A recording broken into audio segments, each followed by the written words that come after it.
let's have an honest conversation about Paolo Bonchero, because the question is, when is this guy on?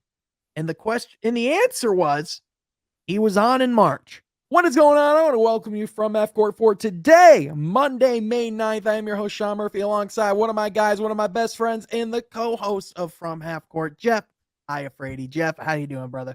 No, I'm doing good, Sean. I'm doing good. We got a little, 10 days, 8 days from the lottery. It's Mm-hmm. coming up on us, so we got to do our due diligence. As you know, Pistons Twitter's probably wondering. Paolo Bonchero, Chet Holmgren, Smith Jr. We're gonna break it all down. I'm Yeah, excited. maybe even Jaden Ivey. Who should Let's the do it all. Pistons Yeah, take? we'll do the whole first round. Yeah, Screw exactly. it. Why not? Why not? We'll even Yeah. get to the second round if we're that desperate. But in all seriousness, we are here today because the lottery is less than 10 days away, and to get you prepared for the Woodward Pistons NBA lottery stream that is going to be on Woodward Sports, that Yeah. myself and Jeff Iafrady will be hosting and being a part of, alongside Kool-Aid and everyone else in Woodward Pistons.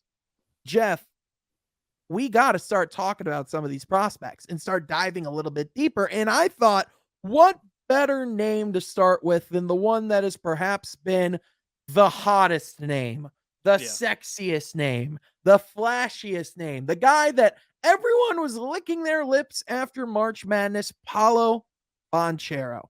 Paolo Bonchero, who played for Duke in Coach K's final year, who averaged 17 points on 48% shooting, 3 assists, and 8 rebounds. The guy is an all-around athlete. He can do a lot of different things on the court, and he really stepped up in the most important games of the season. What did you like out of Paolo Bonchero, Jeff? Well, we'll start with obvious the clear answer. It's offense. And I think him between all the prospects, he probably has the highest offensive ability. Yeah. Everyone could agree on that. Now, Highest floor and ceiling, I would argue, on the offensive end.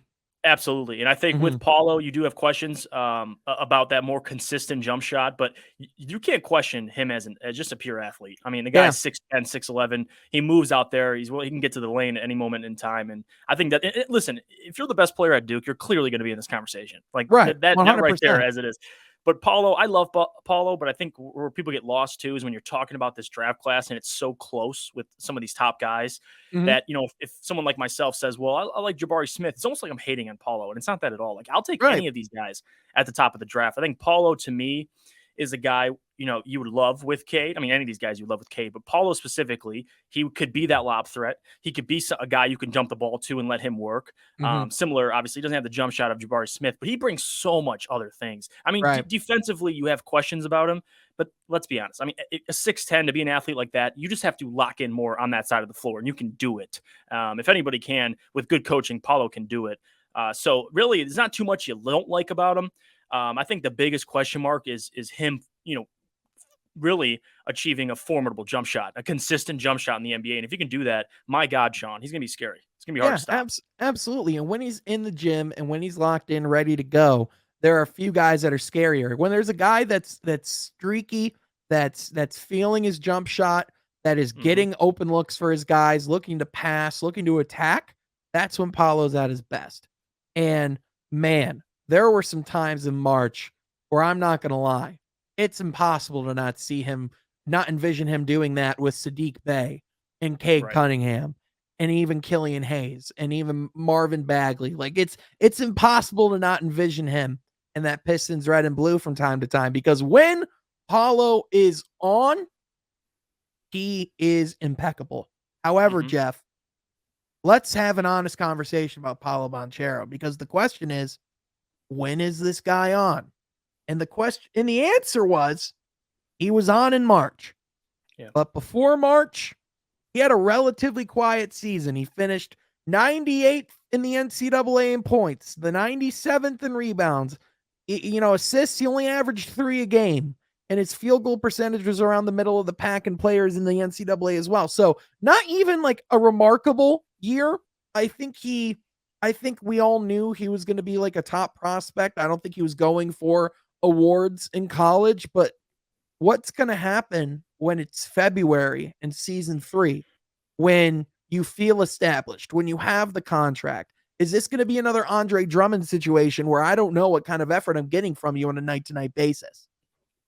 Right. And I think a lot of people had the question. Obviously, that story came out about him and losing, what, 7 pounds? I don't know if it was like per quarter with his cardio. And I think that was Uh-huh. just the funniest thing about it. But with Paulo, though, to get back to your point, that's a question mark. Like, if you're going to take Paulo, let's say third, you want the mentality to already be there. Like with Right. Jabari, it's there. With Chet, like at times you can make that same argument. For overall, though, you feel like you can get that out of Chet.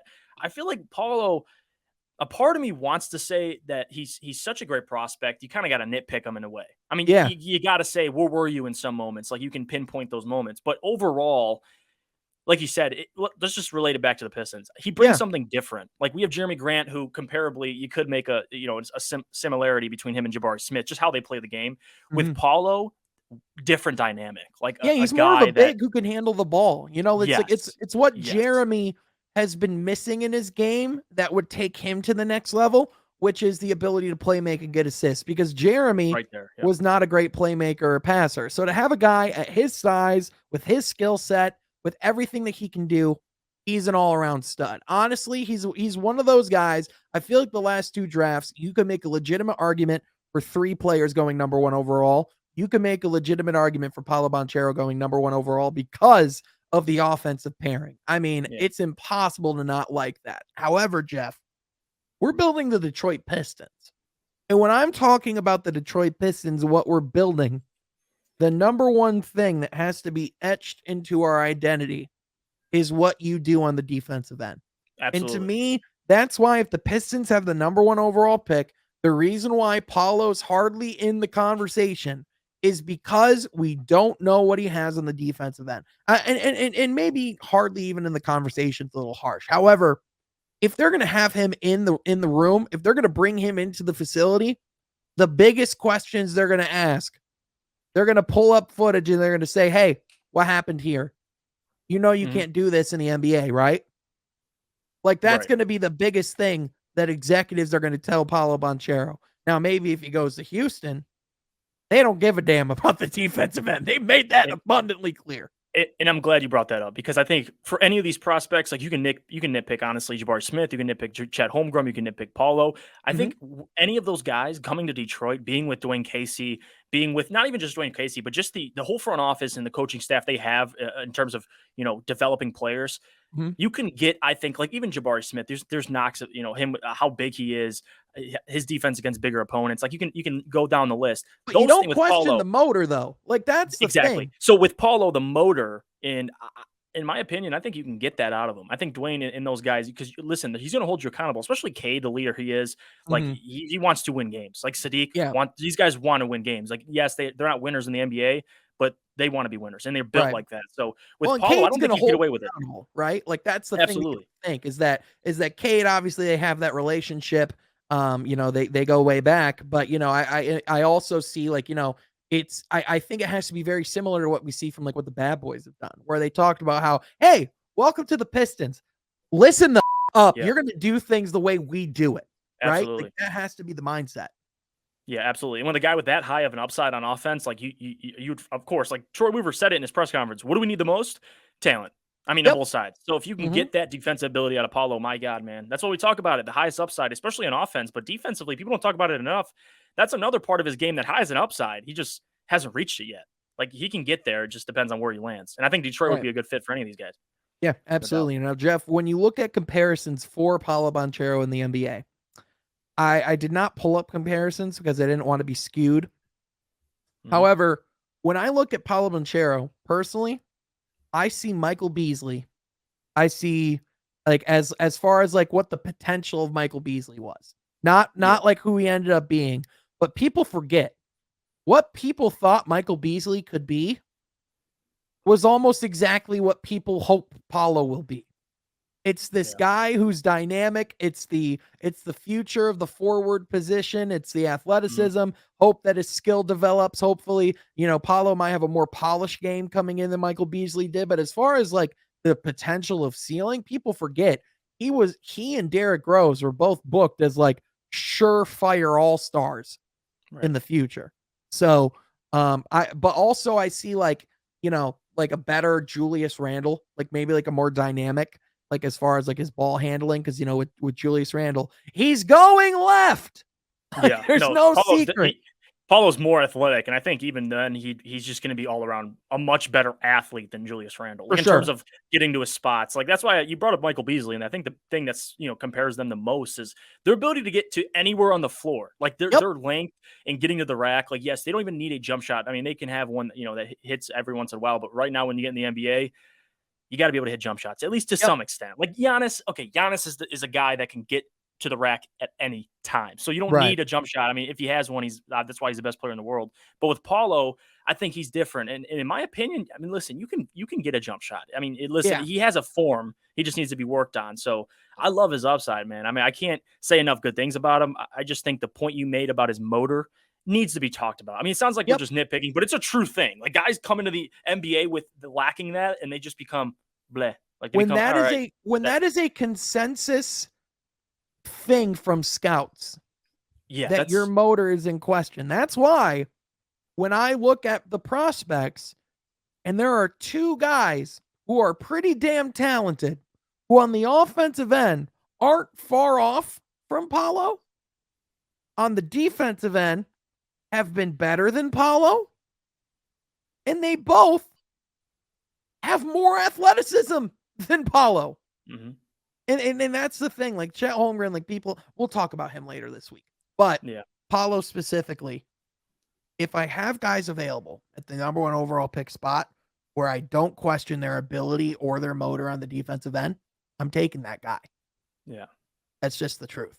However, if Paolo's available at 3, that sure as hell is not a consolation prize. No, absolutely. I mean, just say the least, the guy was the best player on a team filled with first round and second round picks. So, I mean, Wendell, all these guys that are going to go in the first round on Duke, he was the best player. So there's that.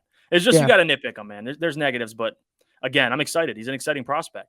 Yeah, absolutely. Really and I'm someone that loves to focus on the positivity of people's games. And I truly believe that Paolo Bonchero is going to be a multi-time All-Star. I think this is the second draft in a row where you can look at the class and you can say that the top 3 would all be number 1 picks in their own separate drafts. And I think that's the exact same case here. Like, even if it's not like even if these aren't like the number 1 franchise guys, these are still star-studded top caliber draft picks that you can get that can alter your franchise. Yeah. But the question is, what do you think of Paolo Bonchero? Yeah. Let us know in the comments section down below. Also, be sure to click that subscribe button if you're new here because we are close to 1,000 subscribers.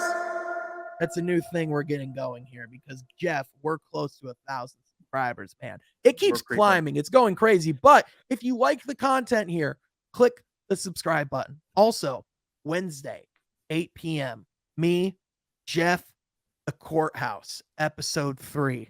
It's going down. And Jeff, you're joining me that night, right? It's going down. Oh, it's going down. Oh, we are ready to argue some takes. And if you want some, come get some. Mm-hmm. But having said that, I want to thank y'all so much for tuning in, and we will catch you next time from Half Court. Be sure you subscribe.